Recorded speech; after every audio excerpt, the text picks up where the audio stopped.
Најавивме дека нашата прва гостинка е министерката за образование и наука, Весна Јаневска. Добро утро. Добро утро. Прв почеток за првачињата, за учениците, за средношколците, за сите ученици низ државата.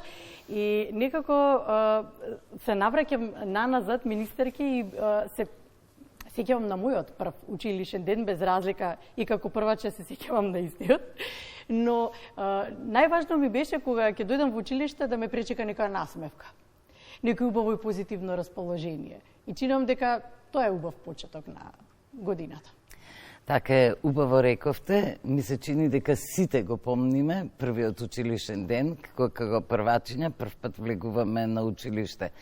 Секаде е тоа голема радост, голема среќа, голема промена во животот на децата и да, многу е значајно да бидат пречекани со насмевка на лицето, со пријателско однесување и на наставникот и на повозрастните соученици. Представува нешто што е особено значајно да почне убаво, затоа што тоа е момент кој го определува целото понатамошно образование. Како што ќе почнете во прво одделение, не дека нема промени понатаму, но тоа би требало да има еден континуитет и убав тек. Затоа на првачињата денес да им пожелиме прво убав предстој и пријатно расположение во училиштата, на наставниците да се ги прифатат како да се собствени нивни деца, на родителите да не се грижат затоа што училиштето е безбедна средина, каде што нивните деца ќе стекнуваат знаења, пријателства, ќе откриваат што е светот, ќе се откриваат и самите себе, така да на вистина е прекрасен овој ден и јас се надевам дека сите без исклучок ќе го поминат среќно и весело. Се надеваме дека ќе биде така. Имаат ли учебници учениците? Каква учебна 2024-2025 не очекува? За среќа, оваа година имаат учебници. По 7 години, прва година. Да. Направивме вистина многу големи напори и успеавме во тоа што го планиравме и ветувавме. Оваа година учениците ќе имаат учебници и оние кои недостасуваа, и оние кои продолжуваат да се употребуваат.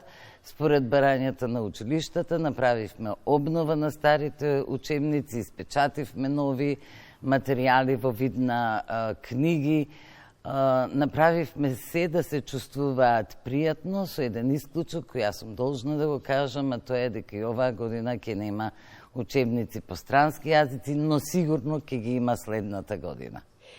Добро, се согласувате ли за кого е поголем предизвик? Дали за детето, дали за родителот? Се согласувате дека е некако и од едната и од другата страна ист предизвикот, но може би на различен начин, но исто така голем предизвик и за наставниците, и за сите вклучени во образовниот процес, но се разбира и за вас. На оваа функција многу новини најавувавте, па би сакале да слушнеме нешто за тоа каква учебна 2024-2025 ќе не очекува. Предизвик е за сите, затоа што се наоѓаме во таква состојба. Инаку тоа би требало да биде предизвик само за децата. Наставниците би требале да имаат еден воспоставен тек на работа.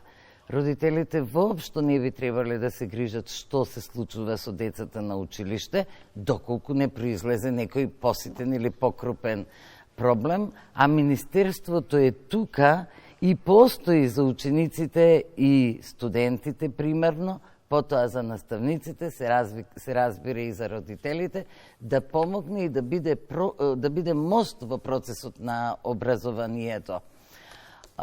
Учебната година очекувам да биде релативно мирна, спокојна и сталожена, без оглед на тоа што најавуваме одредени промени. Одредените промени сме ги представиле во предизборната програма и 560.000 граѓани на оваа земја ги изгласале, што значи дека се сложиле со нив, па доколку и не биле сосема не им било сосема јасно што е тоа што ќе се менува, јас велам и тврдам дека промените ќе одат бавно, транспарентно, со нивна согласност, нема да бидат натурени, нема да бидат избрзани и дека заеднички ќе врвиме по тој пат за да го постигнеме саканиот резултат, а саканиот резултат е нашите деца да знаат повеќе, да знаат толку колку што знаат нивните генерации надвор од Македонија, но не оние во обкружувањето со кои во моментот сме на дното, туку оние во развиените европски и други земји. Министерке, тука за момент ќе го пресечеме разговорот со линковско вклучување. Симона Илиевска е на терен во основното општинското основно училиште Љубен Лапе во Скопје. Симона, добро утро по втор пат, прв училишен ден и во ова училиште, па каква е сликата што ќе ни ја пренесеш, ќе видиме, а импресиите ќе ни ги пренесеш ти, нели? Утро по втор пат, Бранко. Токму така се вклучуваме од основното општинско училиште Љубен Лапе и би рекла дека има навистина одлична атмосфера. Пред кратко ја слушнавме и химната како пречак на сите ученици, а и родители кои што доаѓаат денеска на првиот училишен ден. Така што разговаравте и вие во студио за предизвиците, па и јас ќе дознам каква е состојбата од директорката Фоника Станоева и за предизвиците, меѓутоа и за задоволството што го носи секој 1 септември, во случајот 2 септември. Добро дојдовте во Македонија наутро. Добро најдов, поздрав до вашите гледачи, посакувам среќна, лесна учебна година, успех на сите ученици, а посебно на првачињата кои што прв пат ќе почнат со нивното образование. Да, Љубен Лапе годинава пречекува 160, мислам 180 првачиња, што е навистина импозантна бројка, па предпоставувам дека овие подготовки се токму за нив. Како ќе започне денот за првачињата? Така, основното училиште Љубен Лапе годинава има најмногу првачиња во општина Аеродром, тоа се 180 на број, и овие столчиња што се позади нас се токму за нивниот пречек. Денеска во 9 часот имаме свечен прием на првачињата. Се надевам дека ќе поминеме одлично, тие секако се и возбудени и среќни, родителите уште повеќе, меѓутоа и нас како вработени во ова училиште, посебно јас како директор, нормално не ми е сеедно, бидејќи се работи за голем број на првачиња и имам обврска да ја оправдам довербата на родителите и на учениците што токму го одбра ова училиште. Тука се и останатите ученици и другите одделенија, па ева да се разговараше и во студио за тоа колкав е предизвикот да се започне оваа учебна година и во однос на учебниците, дали веќе вие ги добивте, дали учениците на време ќе ги добијат? Оваа година за прв пат се она што треба да стигне пред почетокот на учебната година е стигнато, зборувам посебно за учебниците, што значи дека сите ученици веќе од денеска преку своите класни одделенски раководители ќе ги добијат комплетите. Драго ми е што вака подготвени ја пречекавме учебнава година. Предизвиците во образованието се секогаш такви какви што се, меѓутоа очекувам дека навистина ќе бидат сега позитивни. Веќе ја гледаме реакцијата и ке родителите и ке вработените. Подготвени сме со се она што ни е потребно за почеток на учебната, пред се за учебници, а потоа и се понатака од наставен кадар, од организација на работа, така да се еврат.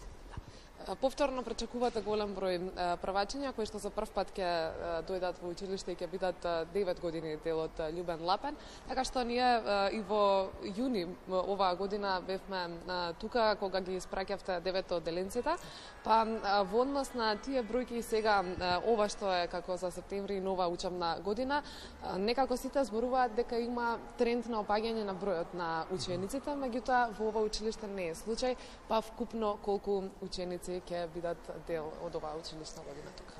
Во ова училиште ќе учат вкупно 1335 ученика. Нас лани ми бевте гости, знаете како е, лани ми заминаа 4 паралелки, тој е последната генерација со 102-30 ученика.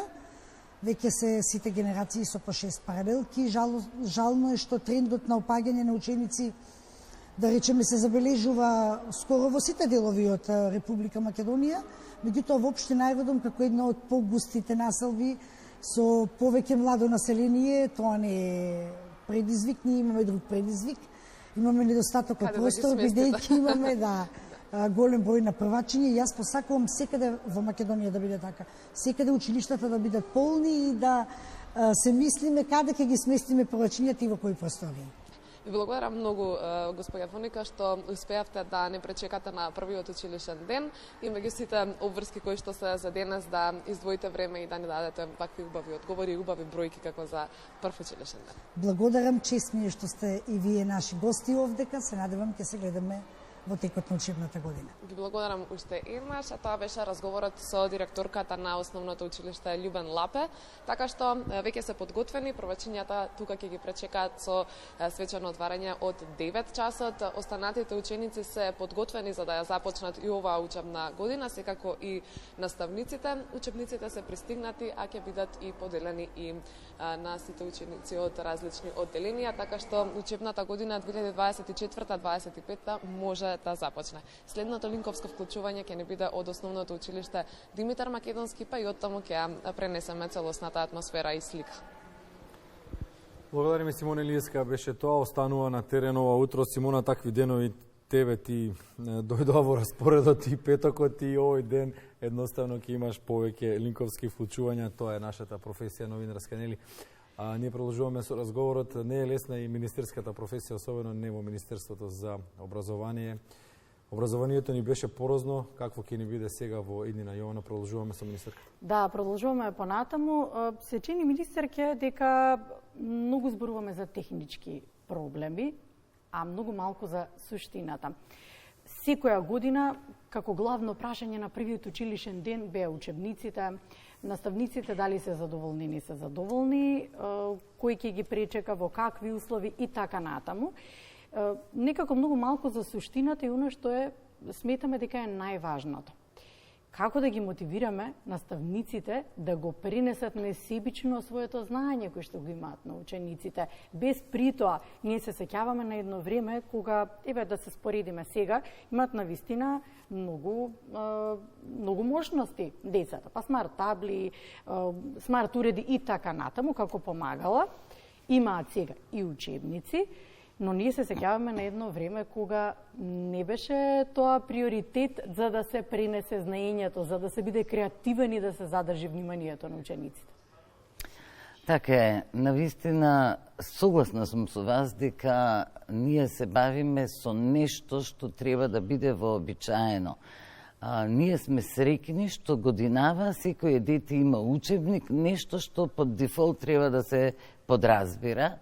Но, за жал, состојбите не се такви. Треба да се работи и на инфраструктурата и на техничките нешта.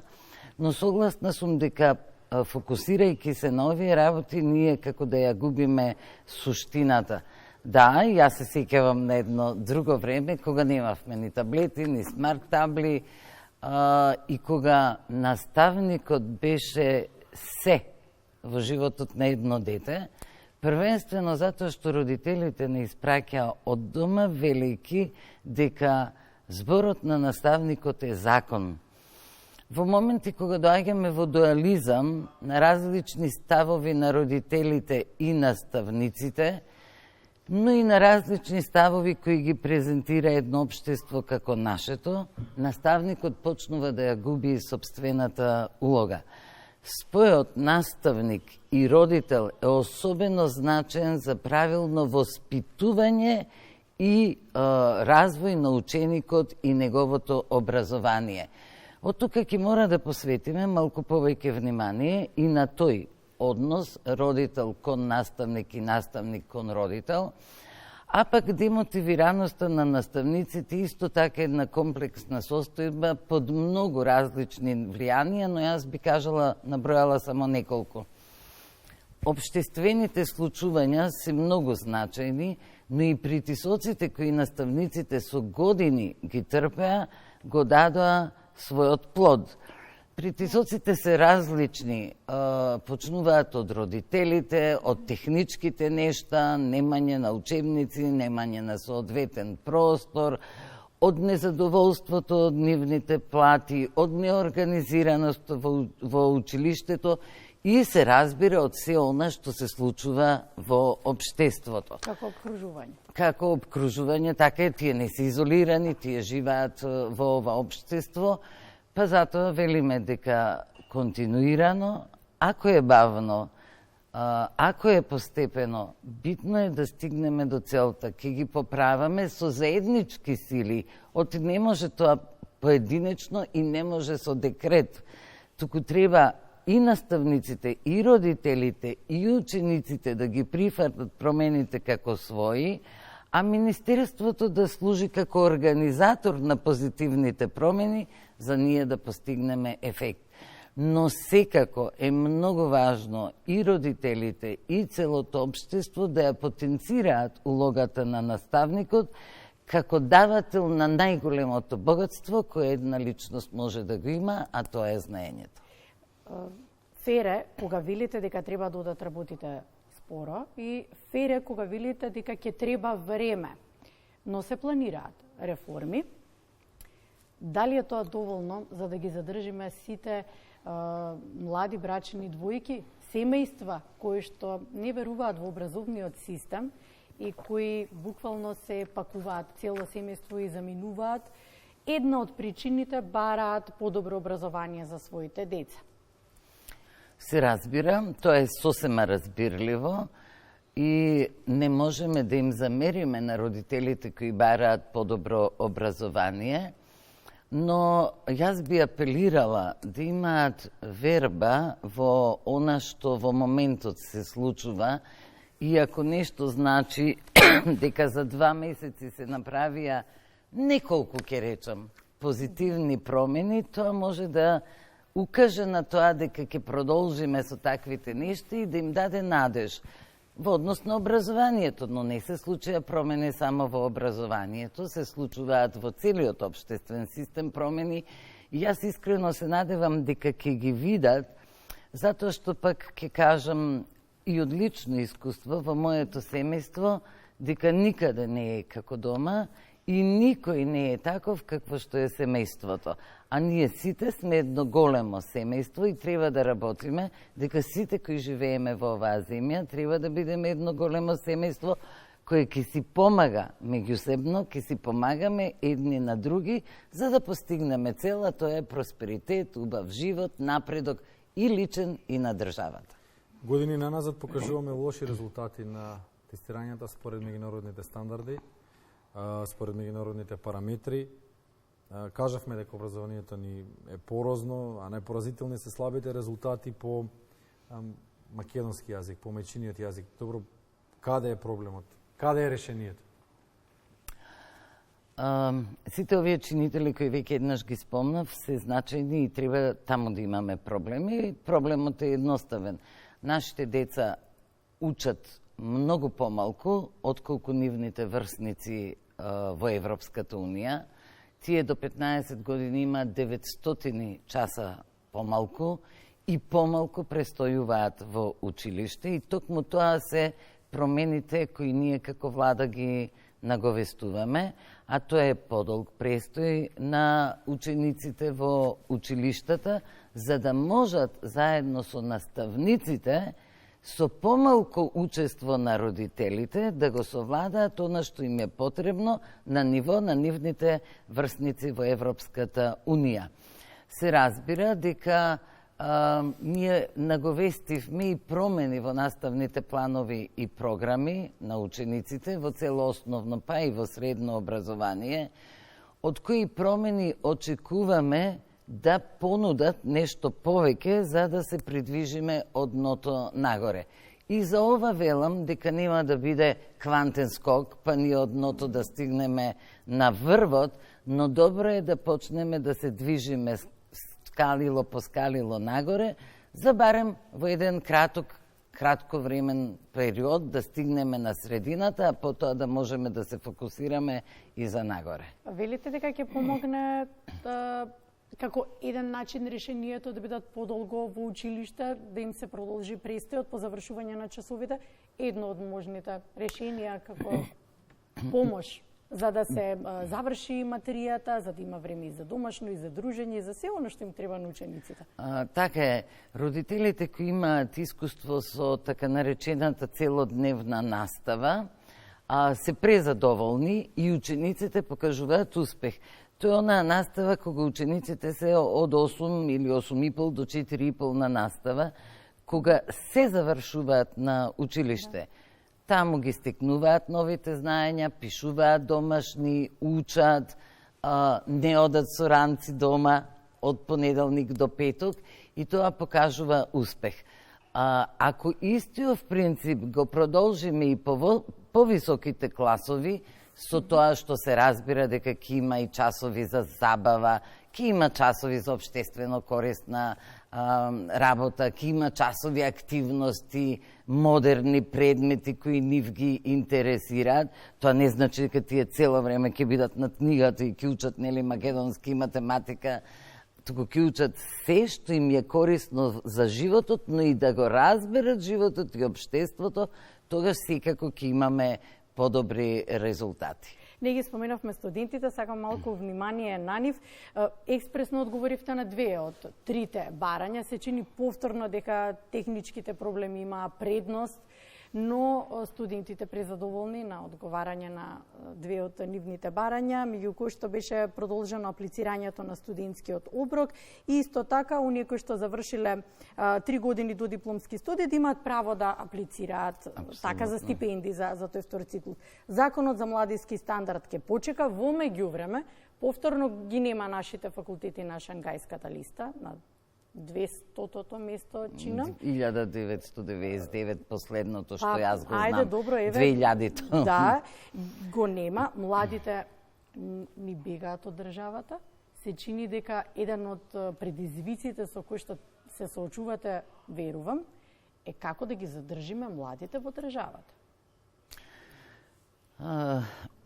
Во однос на образованието, факт е дека дел од младите одат во странство за да стекнат подобро знаење, за да бидат конкурентни на пазарот на труд во Европа, не во сопствената земја. Ни се отворија границите и тоа е добро, но како да ги вратиме да дојдат назад, да не ни ги задржат? Првенствено треба да им удоволиме на барањата кои ги очекуваат во однос на студиите. Ке треба да се направат во соработка со универзитетите. Тука секогаш велам дека Министерството не треба и нема право да се меша во нивната академска автономија, но заеднички сме одговорни за она што се случува на универзитетите и со студентите.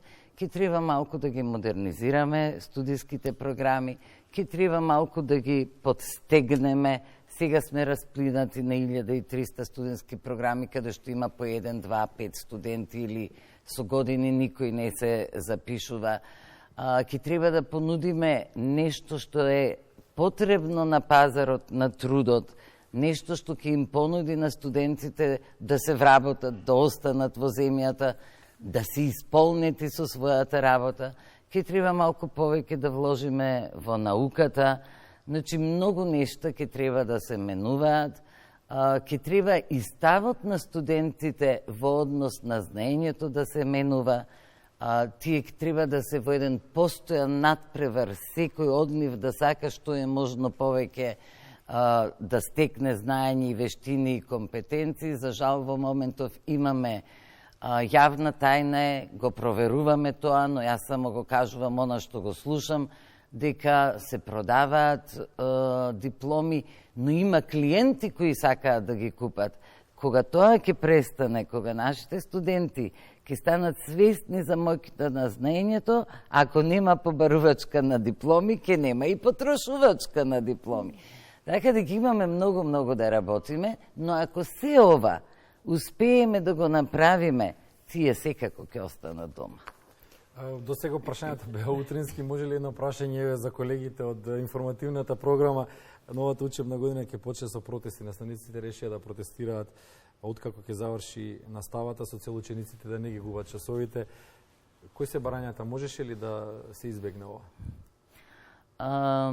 Ако мислите на она вчера, мислам дека беше исполитизиран и изманипулиран наставничкиот кадар, но како што кажа председателот на опозицијската партија, тоа беа активисти, не беа наставници кои протестираат.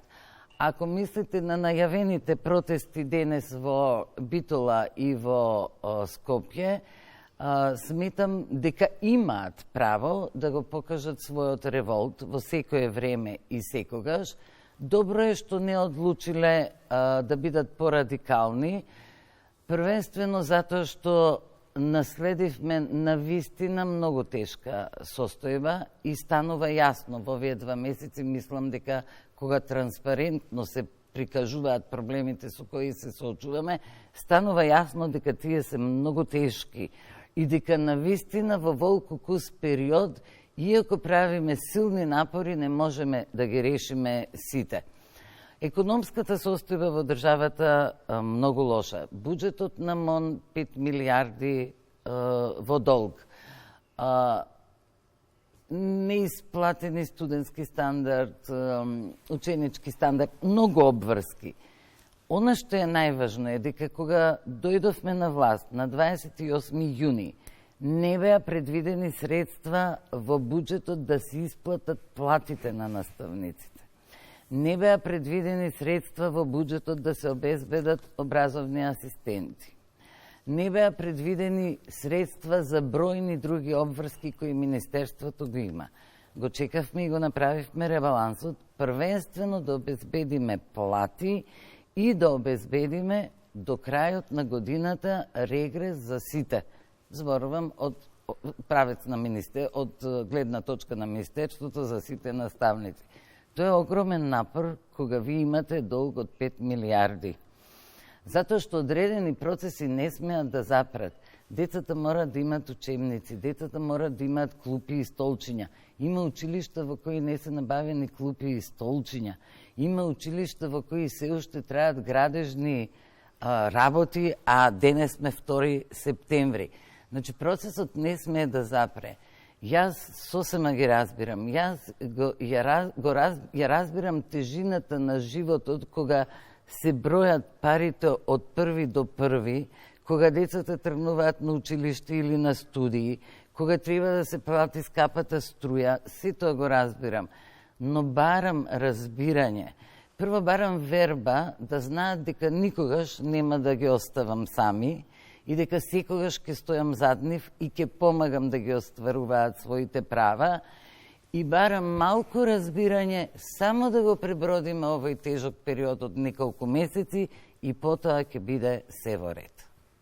Ви посакуваме пријатна работа, со лесно и со среќа и се надиваме дека ќе успеете да го постигнете она што ви е потребно, велите со заеднички сили до големи победи, она што на сите нам ни треба да се врати вербата во образовниот процес.